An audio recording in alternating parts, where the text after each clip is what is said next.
20 minutes, ayan, crispy na siya. Inaris ko na siya sa malis na langyan. Ngayon, ready to serve na siya and ready to eat. Hi روز. Hi, madam. How are you? Fine, madam. الحمد لله. اليوم روز بتسوي لكم شاورما الطيبين. يلا روز. Hello mga kabayan, ngayon magagawa ako ng shawarma. Ayan, ready ko na itong chicken breast. Hiniwa ko ng long size.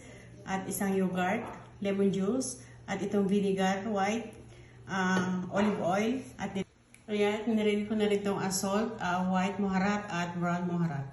Niready ko na rin itong lagay ko sa shawarma. Itong mayonnaise, cucumber, long size, at itong potato, hiniwa ko siya ng low size at pinirito ko. At itong babalutan kong kubos.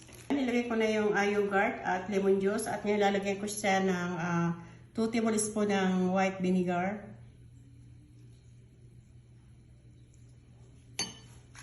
Lagyan itong spicy.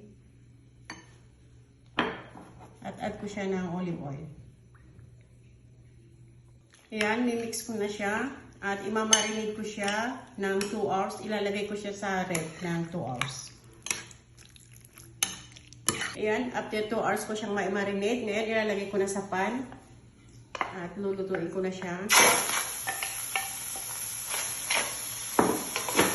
Ayan, haluin ko. Ikipos lang siya sa apoy hanggang ma-dry yung water niya. Ako, lalagyan ko muna una ng mayonnaise. Cucumber, isang hiwa at isang potato.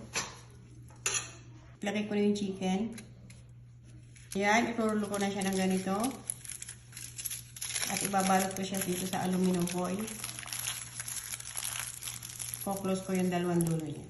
Tapos ko na siyang i-wrap. Ngayon ilalagay ko na siya sa oven ng 20